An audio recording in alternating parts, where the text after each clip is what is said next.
Do you know where to look for your family history? Stay tuned for County Conversations. Welcome to County Conversations. I'm your host, Deborah Taylor. And this spring, we had the opportunity to visit the Handley Regional Library's Stewart Bell Archives. We thought this was important because of the wealth of genealogical information available through the archives. Rebecca Ebert, library archivist, spoke with County Conversations about the history of the library, the archives, and what can be found there. Yes, our mission is to collect and preserve and make available items relating to our local heritage. So we focus on the lower Shenandoah Valley. Our primary goal is Winchester, Frederick County, and Clark County, but the whole lower Shenandoah Valley is very important. Frederick County was a very large region, and many of our counties came out of Frederick County. So we are sort of the mother county. And as that, people need to come back to our area for the earliest records and then expand out from there. Well, the library was open to the public in 1913, but it was earlier than that. Judge Handley from Pennsylvania used to come and visit, and he really liked the community and had a lot of kindred spirit friends here. So when he died, he left large sums of money, practically $1 million, to the city of Winchester. And he specifically said in his will to build a public library and to be named the Handley Library. So the first thing they did was set up a board of trustees to establish the library. They wanted it to be sort of a special memorial to him. And they brought down an architect from New York City, Stewart, and created this amazing building. The original library had about a couple thousand books, a very small collection of children's books. It was so small that children were only allowed to check out one book per day. You couldn't check out your book in the morning, read it that morning, and come back in the afternoon. You had to wait till the next day. And they had a very strict lady at the desk who knew everyone and knew if you had been there before or not. So it was a continual concern to add to the children's books. Vernon Eddy, our first librarian, was very interested in history and did a great deal of collecting of early newspapers and books and other manuscript items. The Historical Society got started a little bit later, and one of their primary goals was to collect local history. Unfortunately, none of it was made available to the public in a very easy fashion. They did not have the archives department. They had two small rooms called the Civil War Room and the Virginiana Room, which were kept locked. And if Mr. Eddy knew you and probably your parents and grandparents, and you were over the age of 30, you were allowed in those rooms. He had locking bookcases with some of the rare books and early Virginia printings. He was very conscious of our local history and did a great deal to collect and preserve it. The Historical Society got started a little later on, and Mr. Eddy was an active member. And one of the first things the Historical Society did was try to preserve our local history. Over the years, the library had added reference department, circulating books, many of the important things you think of for a library. And in the 70s, they began seeing about adding on an addition to the library, which is part of what we're sitting in now. And when that got underway, they started looking back to see some of the funding sources and realized in 1956, Lewis Baker had presented money, had left money in his will to the library for an archive, which was very amazing. Mr. Baker wasn't a member of the Historical Society. He apparently had this good idea from other people and helped to make it happen. In '56, they didn't have any idea how exactly it would happen, so they stashed the money away and the savings built up. So when they got ready to put on the addition, they realized this was now the time to be able to add an archives. Ben Belchick was the president of the Winchester Frederick County Historical Society, and Richard Miller was the library director. And they put their heads together and said, wouldn't it be wonderful to make this a joint effort? We were the first in the state of Virginia to have that kind of public-private partnership. And it's gone a long ways to building the archives and making it the great resource that it is. The special benefit for folks from Shenandoah County is the fact that Shenandoah was formed from Frederick County. So when you get so far back with your Shenandoah County records, then you need to come to Frederick County to find the earliest pieces of the puzzle of where a family lived or what they did. Because you didn't have to move from your front porch and suddenly you're in a new county. when the new county boundaries got established. So that's one very important thing, is to be able to come here and see the earlier records. But Mr. Eddy collected things and had them stashed away. So that was very helpful. So when we got ready to open, we had all of that material to bring in, as well as all the Historical Society material to bring in. And then we began establishing collections, which included manuscripts, ephemera, photographs, and maps. Manuscripts and ephemera was the primary. And ephemera are things that printed and published that you didn't expect to last, but somebody kept them. Things like maybe the announcement for your high school graduation, or a playbill, the opening of a theater. And these are very rich in our history and give us a wonderful picture of what was happening in the community. Perhaps there's some lottery tickets from when the Lutheran Church had a lottery to raise funds. So it's from a wide range of years. A lot of times people think, oh, well, my things are only about the 50s and 60s, that's not old enough. Well, that's not true. That's actually a number of years ago now, and all of these things are important. One of the decisions we made when the archives was established was that we would collect material up to the present day. So as present day things are occurring, it's important to save and preserve them and make them available to future researchers. Sometimes people find that they are the caretakers of a lot of photographs and papers, and they're not quite sure what's relevant or what to do. We're more than happy to share our knowledge. People can bring us boxes of things, and we'll be happy to sort and arrange them and see. We are a little bit restricted in things that relate to Winchester, Frederick County, the lower Shenandoah Valley. If you have wonderful things, but they're all about Illinois, we would help you contact an institution in Illinois who would be thrilled to have them. Occasionally we have gotten some things that belong in other communities, and so it's an important part of the archives code of ethics to share these with the appropriate location. Well, when you get a box of papers, you start to organize it and arrange things by topics or in chronological order or in some fashion that other people would be able to search for it and look for things. And then we type up an inventory of those. Some items, like the James Wood papers, will have an itemized list. Other things, it will be by folder headings. And then a researcher would take a look at that. It's like the table of contents to a book, and decide what they would like to look at and use. And then we'll bring the folders out. Our area is set up so that the front room is a public reading room, and the back room is our archive storage room. And we don't let people back in the storage room any more than when you're in a restaurant, you would go back into the kitchen and make your own sandwich. Give us your request, and then we'll be happy to bring it out and serve you. And so we bring you a couple of folders to work with. We've got a copier. You can copy things and save it to your flash drive, or you can make good old-fashioned Xerox copies. Some people bring in a scanner, and that's acceptable for most of the material. And digital cameras have been fantastic. People can take pictures with their cameras. A few times there's a restriction depending on what the donor has said when they have presented us with the material. And we try to have that clearly stated on the folders and the information in the folders, so everybody has a heads up on how they're allowed to do it or not. We're going to take a short break, but when we come back, we'll find out about the different types of materials available through the Stewart Bell Archives. You're watching County Conversations.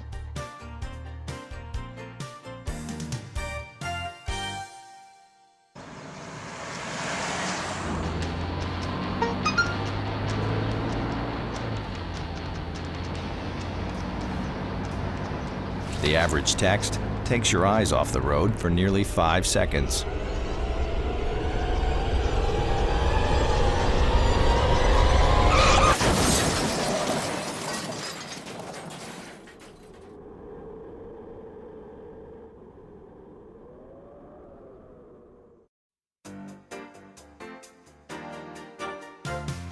Welcome back to County Conversations. We're talking with Rebecca Ebert about the Stewart Bell Archives. Stewart Bell was a wonderful person in town, and he was the mayor for many years and active on city council, a very strong supporter of the library. And as the archives got started, a very strong supporter of the archives. People called him Mr. Winchester because he was very interested in our community's history and knew a great deal of it. And his support meant a lot, because when Stewart Bell brought some of his things to the archives, that was noticed by people. And when he told people, well, that's really important, you should take that to the archives, they listened to him, and they did bring things in. He also has left a remainder trust to the library for the archives, and that was a very significant sum, so we decided that it would be most worthy to name the archives after Stewart Bell. For genealogy, this is definitely the place to come and visit, because we have over 1,700 collections, we have over 8,000 books, we have a large number of things, and we continue to add new and interesting material on all of our local families. This was the area that a lot of families traveled through on their way from Pennsylvania. They came through the Shenandoah Valley. Many of them stayed here for several years before they moved to further points west and south. So there's a lot of families that have traveled around here, a lot of information that's available. A lot of things are wills and deeds, original county court records, and we are very blessed that we do have a complete run of our county court records from 1743 to the present. So as a researcher, you don't have to worry about, is the Historical Society office open 2 mornings a week? Is the library part open 3 days, or just what's available where? And you don't have to go riding all around town looking for a lot of different resources. You can just visit the archives, and we are here 6 days a week. And you can go to the clerk's office and you can get a great deal of your local research done.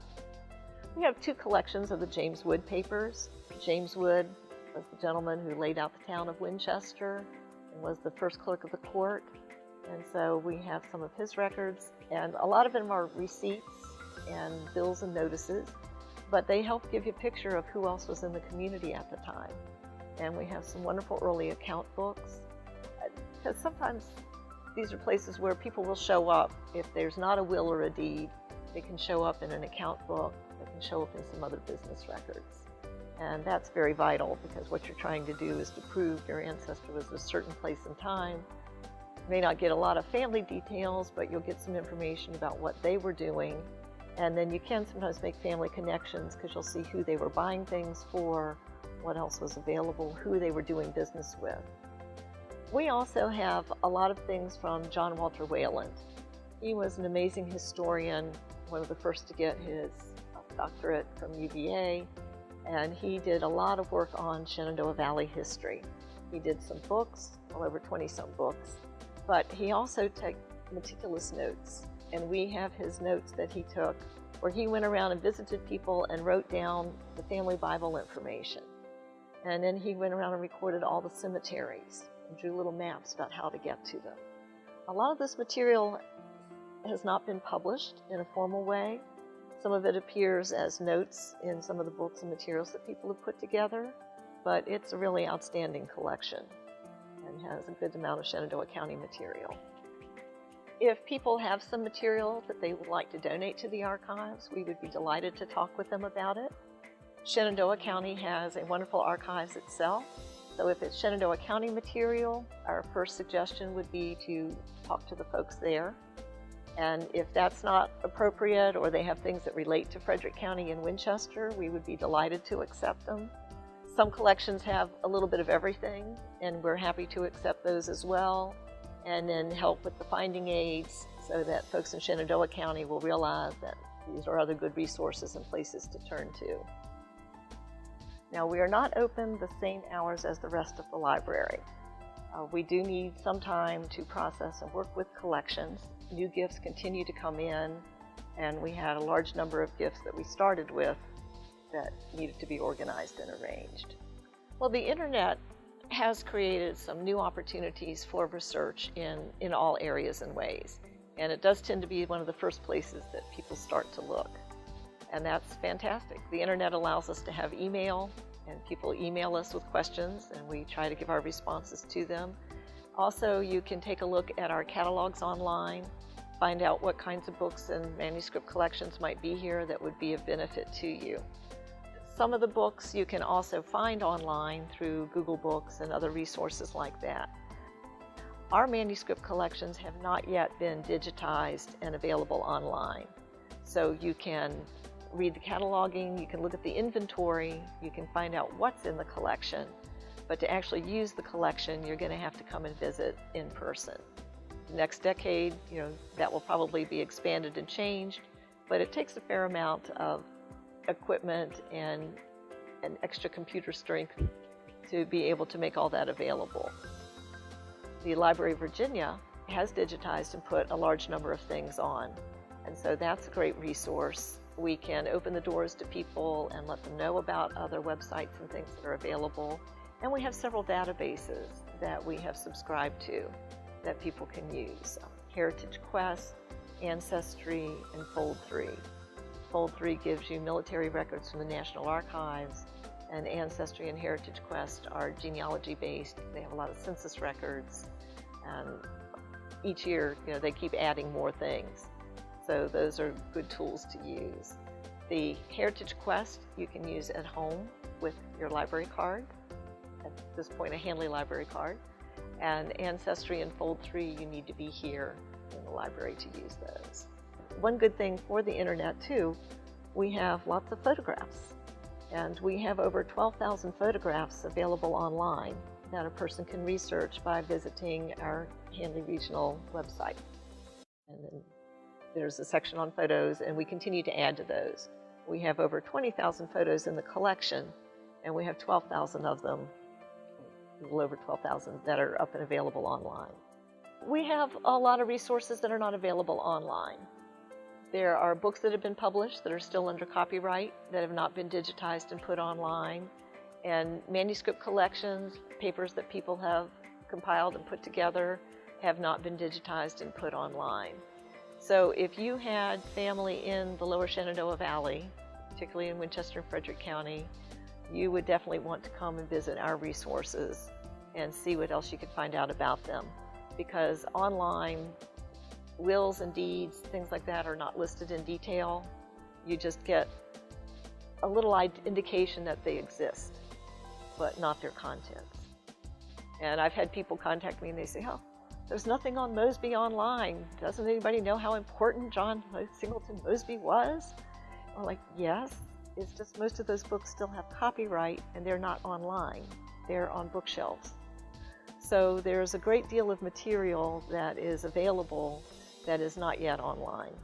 So we're using the internet as a good tool to reach out to people, to help them know what's available and what's here. But then a lot of times you do need to plan that personal visit to take the best use of everything. For our area, for the regional library, Handley Regional System is supported by Winchester, Frederick, and Clark counties. Everybody is welcome to come here and visit with us. We have reciprocal agreements with Warren County and Shenandoah County, so your library card works all places. And for the archives in particular, all you need to do is walk in the door, sign the register, fill out the registration form, and you are welcome to research with us. There's no requirement of having a library card. We get people from all across the United States. Some people have flown into Dulles, jumped in their rental car, and driven straight to the archives because they have so much they want to find from all of their families who've traveled all around.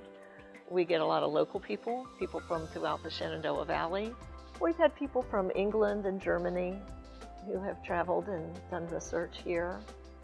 Oh, we had people from New Zealand over Christmas. They were here. So that's been the furthest internationally. And then people travel from all over the United States.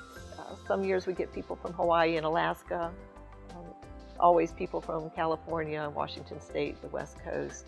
So last year we had people from over 47 states. We'll have students who've been given their first assignment in the 4th grade to find what you can on your family, up to PhD students and postdoctoral. So it's a little bit of everybody, and the questions will be far-ranging. From, we think there's a ghost in our house, what else happened here? To, I want to join one of the regional organizations, the Sons of the American Revolution, Daughters of the American Revolution, and they want to do some specific research in those areas. So you never know who's going to walk in the door next or what they're going to ask for. There is no charge to use the department. All you need to do is come sign in and fill out our registration form. Those are good for a year. And then you can just settle in, and we will be happy to assist you with your research and your work that you're doing. And so we are open 6 days a week, Monday through Saturday, although some of the days it's a half day. So you do want to check our website for the specific hours that we will be here. You can write to us, you can email us, you can give us a call. We'll be happy to review with you opportunities for your research and your work, let you know if there's enough here to make it worth your time to spend a day or a week or a month. And we'll be glad to assist you in any way that we can. Wow, that is some really important information to know. Thank you, Rebecca, for allowing County Conversations to have an inside peek at the gems at the archives. And thank you for watching County Conversations. I'm Deborah Taylor, and I'll see you next time.